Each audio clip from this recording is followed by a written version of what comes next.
Muy buenas tardes, amados hermanos y hermanas. Que el Señor les continúe bendiciendo de una manera muy especial en esta hermosa tarde del domingo 27 de diciembre del año 2020.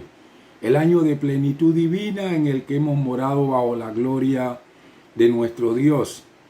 Damos gracias al Señor porque este es el último domingo del mes de diciembre y es el último domingo del año.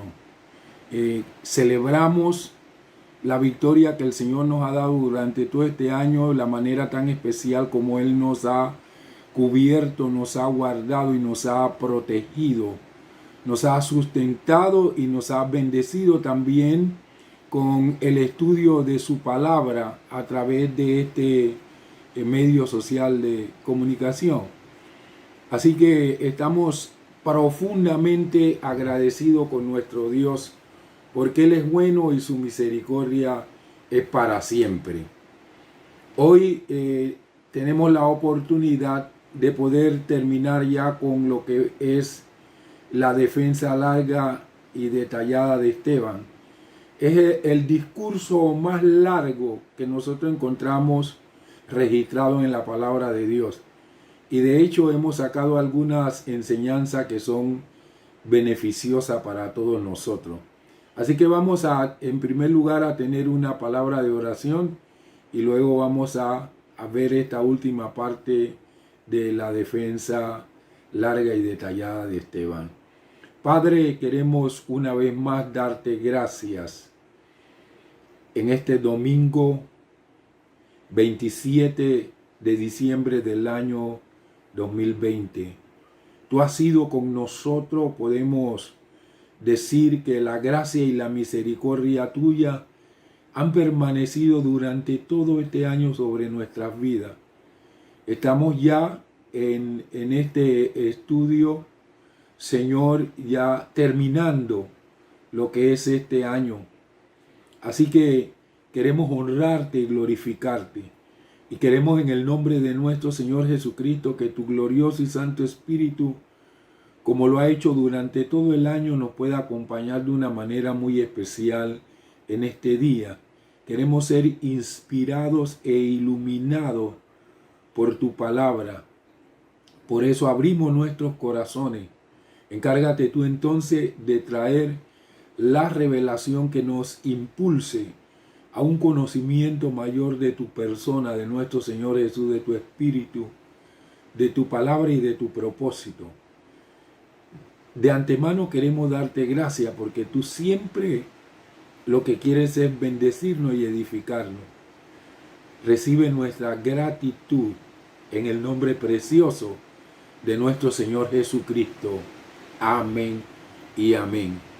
Bien, defensa larga y detallada de Esteban. Esta es la tercera parte, amados hermanos y hermanas. Y vamos a ver entonces lo que el Espíritu Santo nos quiere hablar acerca de lo que el doctor Lucas escribió. Esteban continúa su magistral defensa larga y detallada de su fe y su testimonio como cristiano. Declaró al inicio de la defensa que la historia de Israel es la historia de los hechos de Dios en el mundo. Que los hombres adoraron a Dios mucho antes que hubiera templo, porque Dios no vive en un templo. Que la muerte de Jesús fue un ejemplo más de la rebelión de Israel y el rechazo de Dios. Esteban acusó a los líderes religiosos por fallar en obedecer las leyes de Dios, las leyes que ellos con orgullo manifestaban seguir meticulosamente. Los de la sinagoga de los libertos y el Sanedrín lo miraban como apóstata de la religión judía y lo acusaban de blasfemia contra Moisés y contra Dios. Presentó sus argumentos de descargo de por qué él no era blasfemo contra Moisés por, según ellos, violar la ley. En mi disertación del día de hoy tocaré dos aspectos fundamentales de la defensa larga y detallada. Uno, descargo contra la acusación de blasfemia contra Dios. 2. Muerte del primer mártir de la iglesia cristiana. Vamos entonces a ver este primer punto, descargo contra la acusación de blasfemia contra Dios. Está sustentado en Hechos capítulo número 7, versículos del 45 al 53, que la palabra de Dios dice de la siguiente manera: habiendo recibido el tabernáculo, nuestros padres, junto con Josué, lo introdujeron en la posesión de las naciones que Dios expulsó de la presencia de nuestros padres hasta los días de David. Este halló gracia delante de Dios y pidió proveer un tabernáculo para el Dios de Jacob. Pero Salomón le edificó casa. No obstante, el Altísimo no habita en casas hechas por mano, como dice el profeta. El cielo es mi trono y la tierra es el estrado de mis pies. ¿Qué casa me edificarán? Dice el Señor. ¿Cuál será el lugar de mi reposo? ¿No hizo mi mano todas estas cosas?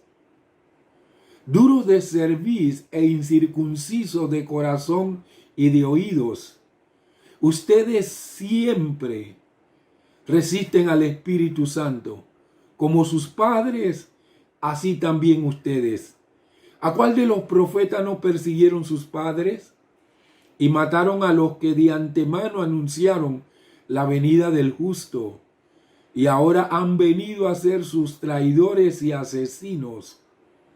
Ustedes que han recibido la ley por disposición de los ángeles y no la guardaron.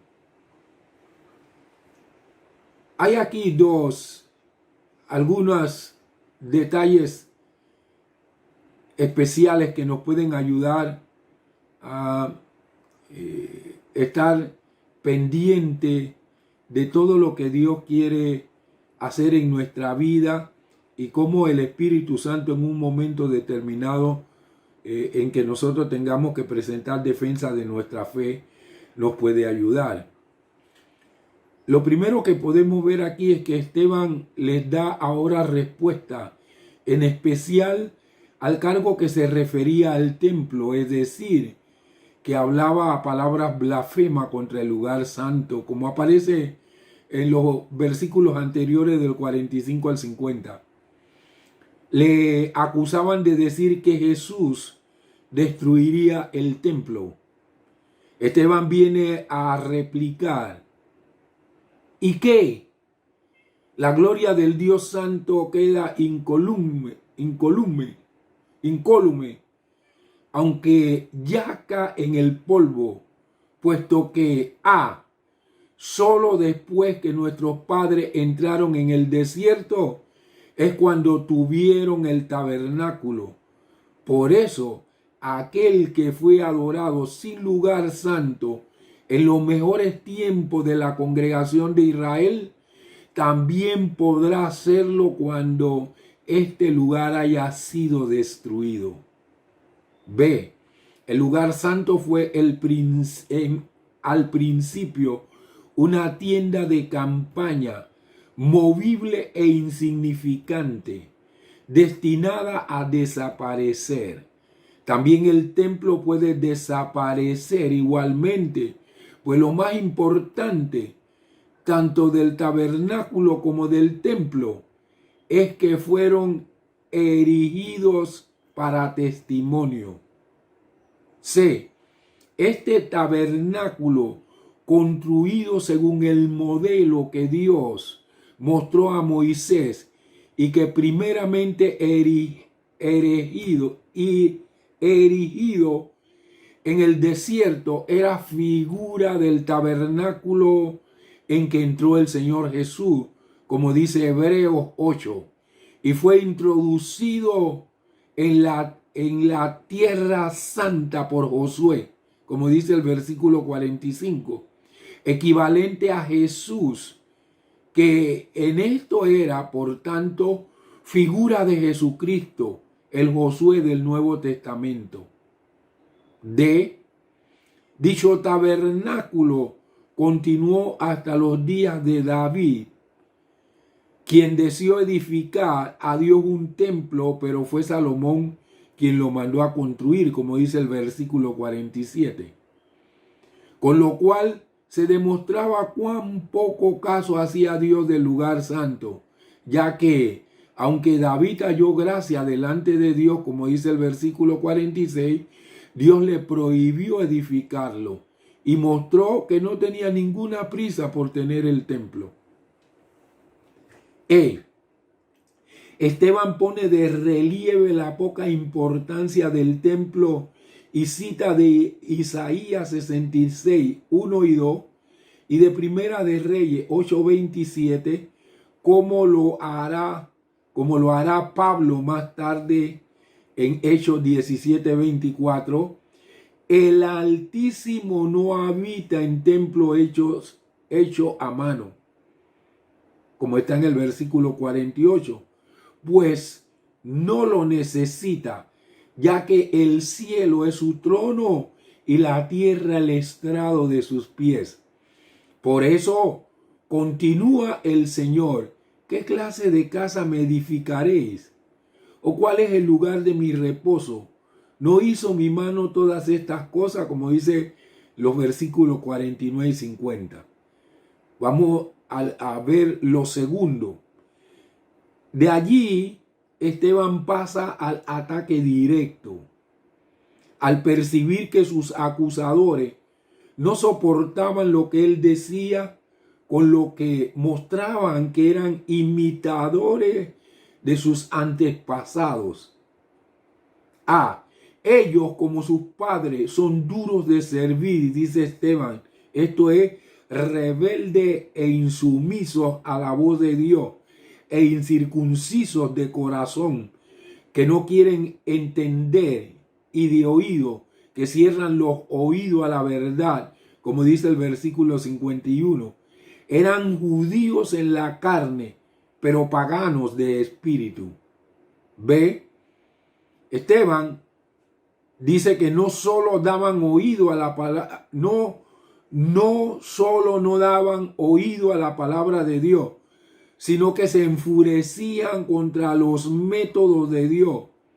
Y les dijo esta siguiente palabra: vosotros siempre resistís al Espíritu Santo como vuestros padres, así también vosotros. Versículo 51, la parte B. Resistían al Espíritu Santo que les hablaba por medio de los profetas. Dice: ¿a cuál de los profetas no persiguieron vuestros padres? En el verso 52. No escuchaban la voz del Espíritu Santo. Le resistían igualmente al contender con la conciencia de ellos. Hay siempre dentro de nuestro corazón algo que resiste al Espíritu Santo, pero en el corazón de los elegidos esa resistencia es vencida y tras una lucha más o menos larga se erige en el corazón el trono de Cristo. Su resistencia al Espíritu Santo les había llevado a sus padres y les llevaba a ellos a matar a los profetas que habían anunciado la venida del justo, de quien vosotros ahora habéis sido traidores y asesinos. Esta es una acusación ya directa de lo que ellos como liderazgo de Israel tramaron e hicieron con el Hijo de Dios, con el Mesías, con nuestro Señor Jesucristo, como dice en el versículo 52, la parte B. Es la misma acusación que les había lanzado Pedro cuando en el primer discurso, capítulo 2, verso 36, capítulo 3, versículo 14 y 15, y en el capítulo 5, el versículo 30. Habían alquilado a Judas para traicionarle y habían obligado a Pilato a condenarle a muerte, por lo que Esteban les culpa de ser traidores y asesinos. ¿A qué profeta habrían guardado respeto si no se lo habían guardado al propio Hijo de Dios?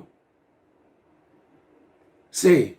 como sus padres, también ellos menospreciaban la revelación divina. Dios les había dado a sus padres la ley y a ellos el evangelio, pero en vano. Sus padres recibieron la ley, pero no la guardaron, como dice el versículo 53, como si fuera cosa extraña e inconveniente, a pesar de que eran para vida. La mediación de los ángeles sirve aquí para ponderar el origen divino de la ley y la gravedad del pecado contra ella. Tan pronto como recibieron la ley, la quebrantaron al hacer el becerro de oro y prestarle adoración. Ellos recibían ahora el evangelio, no por disposición de ángeles, sino del Espíritu Santo, y también a éste le resistían negándose a recibir el evangelio. No querían avenirse con Dios de ninguna de las maneras. Los israelitas, a través del judaísmo, a muchos profetas persiguieron y mataron. Y se menciona una serie de profetas que les nombro algunos. A Uría, en Jeremías 26, del 20 al 23, dice: hubo también un hombre que profetizaba en nombre del Señor, Uría, hijo de Samaías, de Kiriat Jereaim, el cual profetizó contra esta ciudad y contra esta tierra, conforme a todas las palabras de Jeremías. El rey Joacim, todos sus valientes y todos sus magistrados oyeron sus palabras, y el rey procuró matarlo. Pero Urías se enteró, tuvo miedo y huyó, y se fue a Egipto. El rey Joacim envió a Egipto unos hombres, a Elnatán, hijo de Adbor, y a otros hombres con él. Ellos sacaron a Urías de Egipto y lo llevaron al rey Joacim, quien lo mató a espada y echó su cadáver en los sepulcros de la gente del pueblo. Al profeta Jeremías lo persiguieron. Jeremías 38, del 1 al 6. Cefatía, hijo de Matán, Gedalía, hijo de Pashur, Jucal, hijo de Selemías, y Pashur, hijo de Malquías, oyeron las palabras que Jeremías hablaba a todo el pueblo, diciendo: así ha dicho el Señor, el que se quede en esta ciudad morirá por la espada, por el hambre o por la peste. Pero el que se rinda a los caldeos vivirá, su vida le será por botín y vivirá. Así ha dicho el Señor, ciertamente esta ciudad será entregada en mano del ejército del rey de Babilonia y la tomará. Entonces los magistrados dijeron al rey: que muera este hombre, pues de esta manera, al hablar tales palabras, desmoraliza a los hombres de guerra que han quedado en esta ciudad y a todo el pueblo. Porque este hombre no busca el bien de este pueblo, sino su mal. El rey Sedequías dijo: he allí, él está en las manos de ustedes, porque nada puede el rey contra ustedes. Entonces tomaron a Jeremías y lo hicieron echar en la cisterna de Malquía, hijo del rey, que estaba en el patio de la guardia, y bajaron a Jeremías con sogas. En la cisterna no había agua sino lodo, y Jeremías se hundió en el lodo. Al profeta Isaías, la tradición dice que el rey Manasés lo mató. Según de Reyes 21:16 dice que en ese tiempo, como Manasés derramó la cantidad de sangre en Jerusalén. Según de Reyes 21:16 dice: aparte de esto, Manasés derramó muchísima sangre inocente hasta llenar Jerusalén de un extremo a otro, además de su pecado con el que hizo pecar a Judá para que hiciera lo malo ante los ojos del Señor. Se dice que en esta persecución Manasés mandó a matar al profeta Isaías. Amós también lo persiguieron. Amós 7, del 10 al 13, dice: entonces Amasías, sacerdote de Betel, envió a decir a Jeroboam, rey de Israel: Amós ha conspirado contra ti en medio de la casa de Israel. La tierra no puede soportar todas sus palabras. Así ha dicho Amós: Jeroboam morirá a espada e Israel saldrá de su tierra en cautiverio. Y Amasías dijo a Amós: vidente, vete, huye a la tierra de Judá y come allá tu pan. Profetiza allá y no profetices más en Betel, porque el santuario del rey, en Betel, porque es santuario del rey y la casa del reino. Zacarías, no el autor del libro bíblico, sino el hijo del sacerdote Joiada, en Segunda de Crónicas 24, del 20 al 22, aparece cómo lo persiguieron. Entonces el Espíritu de Dios invistió a Zacarías, hijo del sacerdote Joiada, quien se puso de pie donde estaba más alto que el pueblo y les dijo: así ha dicho Dios, ¿por qué quebrantan los mandamientos del Señor? No prosperarán, porque por haber abandonado al Señor, Él también los abandonará. Pero ellos conspiraron contra Él y por mandato del rey lo apedrearon en el atrio de la casa del Señor. Al profeta Elías, todos sabemos cómo lo persiguió Acab y Jezabel. Primera de Reyes 19, 1 y 2. Acab informó a Jezabel de todo lo que Elías había hecho y de cómo había matado a espada a todos los profetas. Entonces Jezabel le envió un mensajero a Elías diciendo: así me hagan los dioses y aún me añadan, si mañana a estas horas yo no he hecho con tu vida como la vida de uno de ellos. O sea que siempre los israelitas, el liderazgo de los israelitas persiguió a los profetas. Nunca fueron sensibles a las palabras que Dios les envió a través de los profetas. Jesús también utilizó una parábola para referirse a cómo los judíos rechazaron siempre a los mensajeros de Dios y cómo los persiguieron. Lucas capítulo 20, versos del 9 al 19. Esta es la parábola que le contó el Señor Jesucristo a la multitud de israelitas, pero ahí estaba también el liderazgo espiritual de la nación. Así dice la palabra del Señor. Entonces comenzó a decir al pueblo esta parábola: cierto hombre plantó una viña, la arrendó a unos labradores y se fue lejos por mucho tiempo. A su debido tiempo envió un siervo a los labradores para que le dieran el fruto de la viña. Pero los labradores lo golpearon y lo enviaron con las manos vacías. Y volvió a enviar otro siervo, pero también a este, golpeándolo y afrentándolo, lo enviaron con las manos vacías. Volvió a enviar un tercer siervo, pero también a este echaron herido. Entonces el dueño de la viña dijo: ¿qué haré? Enviaré a mi hijo amado, quizás a este le tendrán respeto.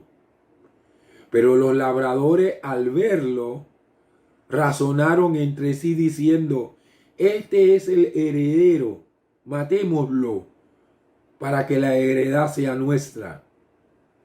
Y echándolo fuera de la viña, lo mataron. ¿Qué pues le hará el dueño de la viña? Vendrá y destruirá a estos labradores y dará su viña a otro. Cuando ellos lo oyeron, dijeron: nunca suceda tal cosa. Pero él, hablando de Jesús, mirándolo, les dijo: ¿Qué pues? Esto que está escrito, la piedra que desecharon los edificadores, esta fue hecha cabeza del ángulo. Cualquiera que caiga sobre aquella piedra será quebrantado y desmenuzará a cualquiera sobre quien ella caiga. En aquella hora, los principales sacerdotes y los escribas procuraban echarle mano porque entendieron que contra ellos había dicho esta parábola, pero temieron al pueblo. Vamos a ir al segundo punto. Muerte del primer mártir de la iglesia cristiana. Hechos capítulo 7, versículos del 54 al 60. Dice así la palabra del Señor. Escuchando estas cosas se enfurecían en sus corazones y crujían los dientes contra él, contra Esteban. Pero Esteban, lleno del Espíritu Santo y puestos los ojos en el cielo, vio la gloria de Dios y a Jesús que estaba de pie a la diestra de Dios. Y dijo, he aquí veo los cielos abiertos y al Hijo del Hombre de pie a la diestra de Dios. Entonces gritaron a gran voz, se taparon los oídos y a una se precipitaron sobre él. Le echaron fuera de la ciudad y le apedrearon. Los testigos dejaron sus vestidos a los pies de un joven que se llamaba Saulo. Y apedrearon a Esteban mientras él invocaba diciendo, Señor Jesús, recibe mi espíritu. Y puesto de rodilla, clamó a gran voz, Señor, no les tomes en cuenta este pecado. Y habiendo dicho esto, durmió. Amados hermanos y hermanas, aquí podemos ver el infierno con todo su fuego y toda su oscuridad. Pero por la otra parte podemos ver el cielo con toda su luz y todo su brillo.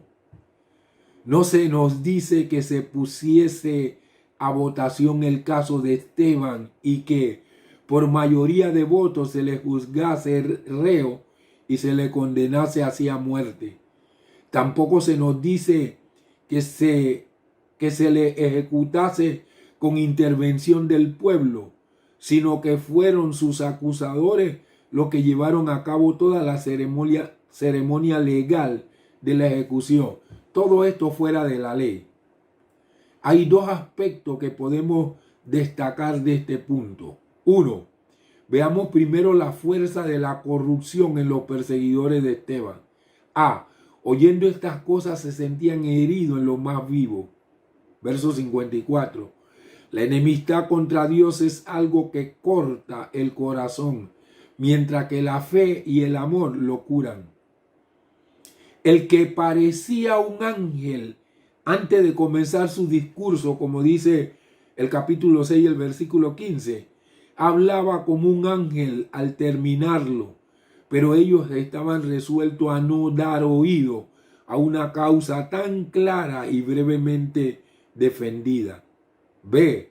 Rechinaban los dientes contra él, como dice el versículo 54, llenos de rabia. No podían soportar las señales manifiestas de poder divino que se manifestaban en Esteban.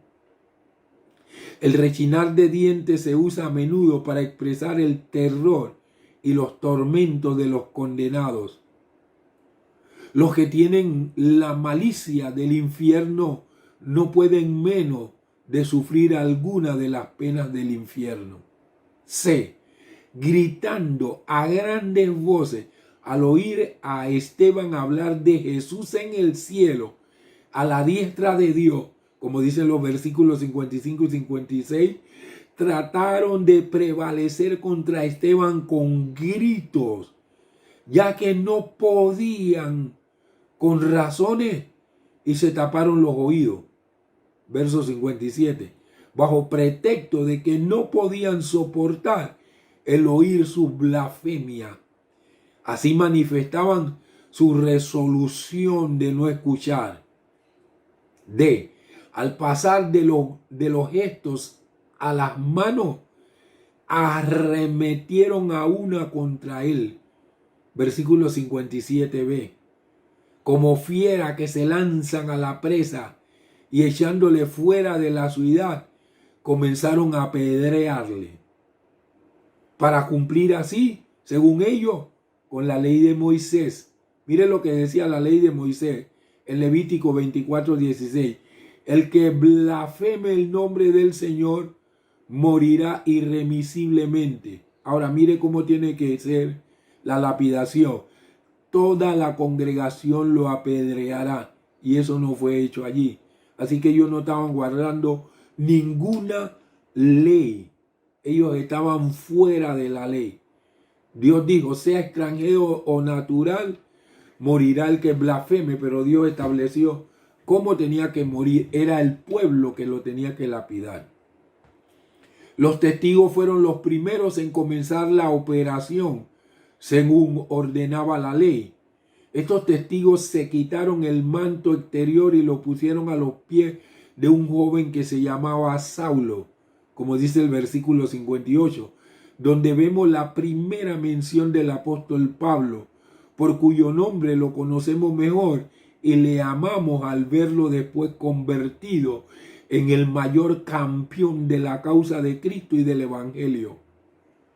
Él mismo mencionará con pesar esta intervención suya en el asesinato de Esteban, como lo hizo en el capítulo 22 de Hechos, el versículo 20. Y dijo Pablo, y guardaba la ropa de los que le mataban. 2. Veamos la fuerza de la gracia de Esteban. Así como sus jueces y acusadores estaban llenos de Satanás, él estaba lleno del Espíritu Santo. Cuando fue nombrado para servir a las mesas, se nos dice que estaba lleno del Espíritu Santo. En otras palabras, Esteban siempre andaba lleno, rebosante, desbordante de la presencia, de la unción y del poder del Espíritu Santo, como aparece en el capítulo 6, el versículo 5. Y ahora que va a recibir la corona, porque saben ustedes, amados hermanos y hermanas, que Esteban significa corona. Ahora él va a recibir la corona del martirio. Se le describe del mismo modo, lleno del Espíritu Santo. Los que están llenos del Espíritu Santo son aptos para todo, tanto para actuar por Cristo como para morir por Él. Pero no por estar en peligro de muerte cada día, quedan separados del amor de Cristo.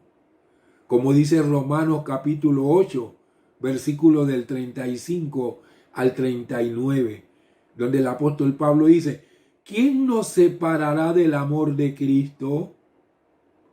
¿Tribulación? ¿O angustia?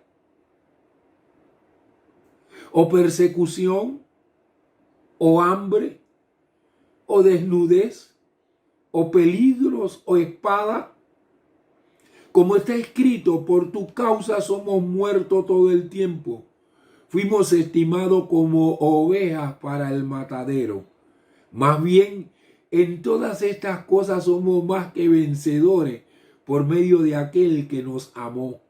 Por lo cual estoy convencido de que ni la muerte, ni la vida, ni ángeles, ni principados, ni lo presente, ni lo porvenir, ni poderes, ni lo alto, ni lo profundo, ni ninguna otra cosa creada nos podrá separar del amor de Dios que es en Cristo Jesús, Señor nuestro. Esteban permaneció en el amor de su Señor, Salvador y Redentor Jesucristo. Cristo le manifestó desde la gloria del cielo, precisamente cuando sus perseguidores se sentían heridos en lo más vivo. Puestos los ojos en el cielo, dice el versículo 55, vio la gloria de Dios. Ellos tenían puesto en él los ojos con furia. Él los tenía puesto en el cielo con fe. De allí viene su socorro y allí tiene la puerta abierta. No pueden ellos interrumpir la comunión que tiene con Dios y el ofrecimiento que de sí hace a Dios. Los que están llenos del Espíritu Santo miran al cielo porque allí está su corazón. Vio la gloria de Dios porque vio los cielos abiertos, como dice el verso 56. Se le abrieron los cielos para darle una vista de la dicha que allí le esperaba y ayudarle a sufrir con gozo la muerte que le iban a dar. Vio también a Jesús, como dice en el verso 55, al Hijo del Hombre, de pie a la diestra de Dios, versículo 56. Ve a Cristo que está a favor de él y ya no le importa quiénes puedan estar contra él. La presencia de Cristo a la diestra de Dios es una prueba visible de la exaltación del Señor a los cielos. Y lo que ve lo declara Esteban a los que le rodean amenazadores. Esta es la única vez que Cristo se le llama Hijo del Hombre fuera de los evangelios, con lo que resalta más el paralelismo del testimonio de Esteban con el que había dado el propio Señor Jesús ante el tribunal de Caifás, como dice en Mateo 26, 64. Veamos las expresiones con que se dirige Esteban al Señor. Le apedrearon mientras él invocaba, etc. En el versículo 59. Aunque invocaba a Dios en oración, le apedreaban. Y aunque le apedreaban, él seguía orando. Es un gran consuelo para los que sufren persecución por la justicia, saber que tienen un gran Dios al que acudir. Los hombres pueden taparse los oídos como aquí, como dice el versículo 57, pero Dios no se los tapa. Le habían echado de la ciudad, pero no le pudieron alejar de su Dios. Se va del mundo y por eso llama a Dios. Buena cosa es morir orando. 2 breves oraciones profiere Esteban al morir. Una oración por sí mismo, versículo 59. Señor Jesús, recibe mi espíritu. De la manera parecida entregó Jesús su espíritu al Padre, como dice Lucas 23, 46, al morir. Bien queda nuestro espíritu en las manos del mediador cuando le hemos recibido a él como a nuestro Salvador. Otra oración por sus perseguidores y asesinos. Son dignas de observar la circunstancia de esta oración. Puesto de rodilla, que es una expresión de humildad, clamó a gran voz, porque como estos se tapaban los oídos, lo cual era expresión de insistencia, dada la perversidad de sus asesinos. La oración fue: Señor, no le tomes en cuenta este pecado. Así siguió el ejemplo de su maestro, quien también clamó y pidió perdón al Padre. Pidió al Padre perdón por lo que le daban muerte, como dice Lucas 23:34. La oración es aquí también un sermón. Primero, lo que hicieron con Esteban fue un gran pecado. Segundo, a pesar de la furia y la maldad que pusieron en juego contra él, su reacción fue de amor y de perdón. Si consideran después fríamente lo que han hecho con él, no se perdonarán fácilmente a sí mismo por haber dado muerte a quien tan fácilmente les perdonó a ellos. Tercero, aun cuando el pecado era tremendo, no deben desesperar de ser perdonados, con tal que se arrepientan sinceramente de su crimen. Si ellos se acusan a sí mismos, Dios no les imputará el pecado. Su muerte.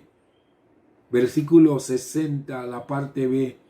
y habiendo dicho esto, se durmió. Ahora, se durmió es la misma expresión que usa Pablo para expresar la muerte de los que creen en Cristo. La misma expresión que se fijará en los sepulcros de los mártires romanos en las catacumbas. La muerte es un sueño porque no es definitiva.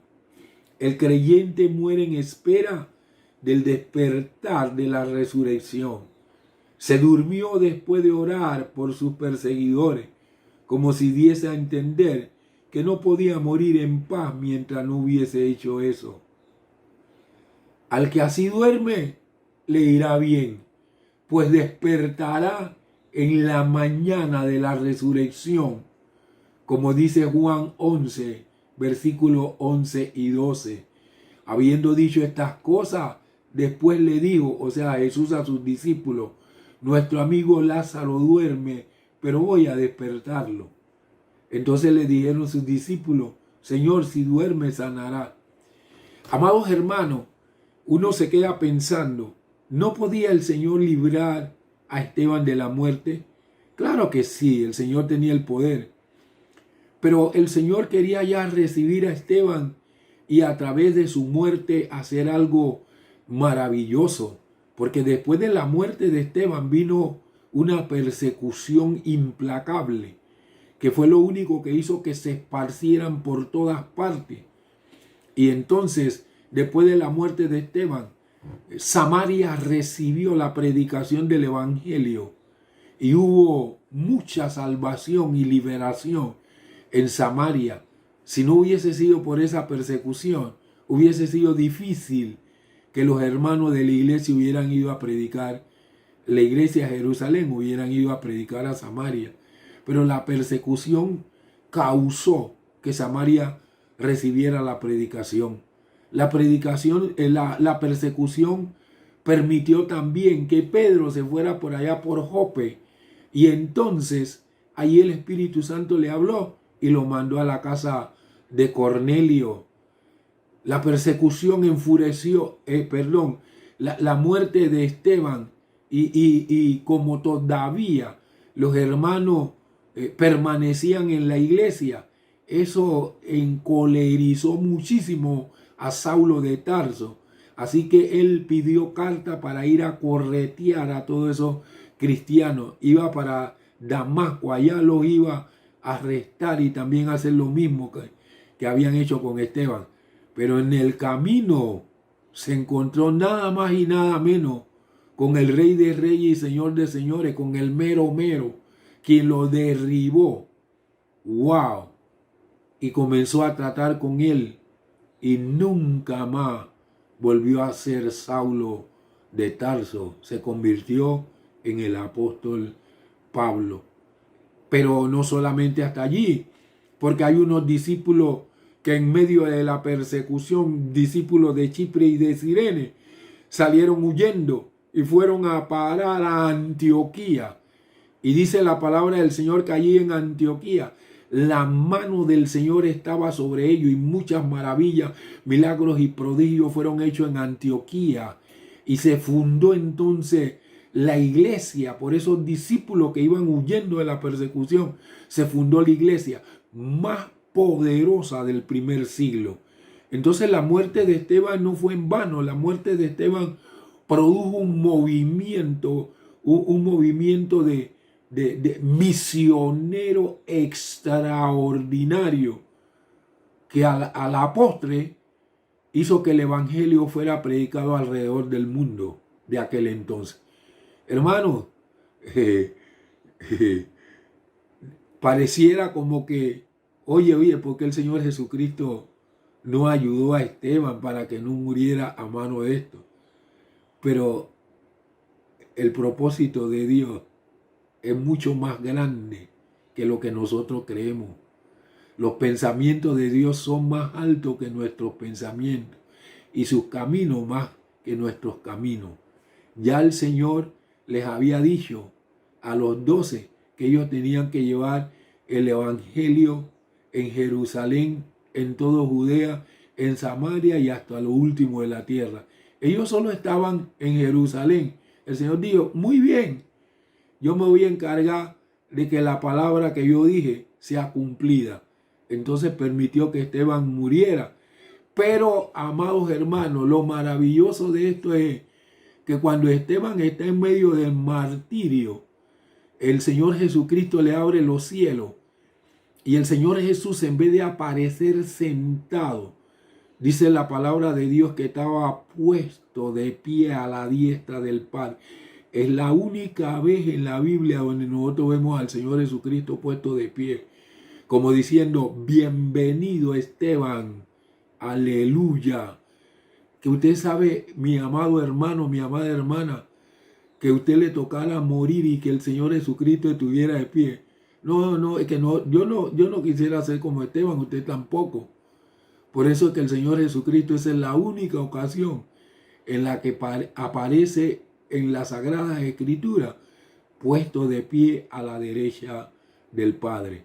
Entonces, qué impresionante la defensa de Esteban. Más bien, en vez de defenderse él, lo que Esteban hizo fue proclamar a Jesús como el Mesías, como el Hijo de Dios, y muriendo dijo, lo veo en el cielo a la diestra de Dios. Ay, Dios mío, eso sí fue algo, mire, que le laceró el corazón a todo el Sanedrín y a los acusadores, tanto que ellos ni se acordaron de la ley que el pueblo tenía, que era el pueblo el que tenía que lapidar a Esteban. Ellos mismos lo hicieron. Mis amados hermanos y hermanas, qué maravilloso poder estudiar esta defensa, que es el discurso más largo que aparece en la palabra de Dios. Vamos a tener una palabra de oración. Padre, muchísimas gracias porque todas las cosas tú las haces con propósito. Y tú no dejaste registrado el incidente de la muerte de Esteban a media, sino que Lucas se tomó el tiempo, Dios mío, para poder detallarnos a nosotros todo lo que fue el discurso de Esteban. Muchísimas gracias. Un propósito tenías tú con ello y nosotros hemos aprendido muchísimo durante estas 3 exposiciones de la defensa larga y detallada de Esteban. Ayúdanos a permanecer firme y a proclamarte siempre, Señor Jesús, como lo hizo Esteban, y que nosotros podamos, de la misma manera en que lo estuvo él, totalmente lleno de tu espíritu en todo momento, para que tú seas glorificado y engrandecido en nosotros y a través de nosotros. Te damos a ti, pues, Señor Jesús, a ti, Padre amado, a ti, Espíritu Santo, toda la honra, la gloria, la alabanza y la adoración. Padre, muchas gracias. Este es el último mensaje del día domingo, Señor, que presentamos en las enseñanzas de YouTube. Esperamos que para el próximo año tú puedas de una manera especial ministrarnos con tu palabra a través de la maravillosa trascendencia de tu Espíritu Santo. Encárgate pues de guardarnos, de que podamos cruzar de un año a otro en el calendario nuestro y que lo podamos hacer contigo en tu compañía, en tu paz. Guárdanos en completa paz, Señor. Haz resplandecer tu rostro sobre nosotros. Cuídanos, guárdanos, protégenos y concédenos por tu gracia el seguir estos estudios para, Señor, conocerte mejor a ti y conocer tu voluntad. Declaro pues tu bendición sobre todo los que han sido sensibles durante este año al abrir sus corazones, sacar tiempo a abrir sus corazones, sus mentes, para recibir la palabra que tú me has puesto a entregarle a tu pueblo. sobre todo de una manera especial al Ministerio de Restauración y a todo Rapitre y todo lo que abren su corazón para recibirla. Muchas gracias en el nombre precioso de nuestro Señor Jesucristo. Mis amados hermanos y hermanas, desde ya les deseo con lo más profundo de mi corazón un feliz y próspero año 2021. Que el Señor le pueda acompañar durante todo ese año y que la gloria de Dios siga resplandeciendo sobre su vida. En el nombre precioso de Cristo Jesús. Amén y amén. Saludos y bendiciones a todos.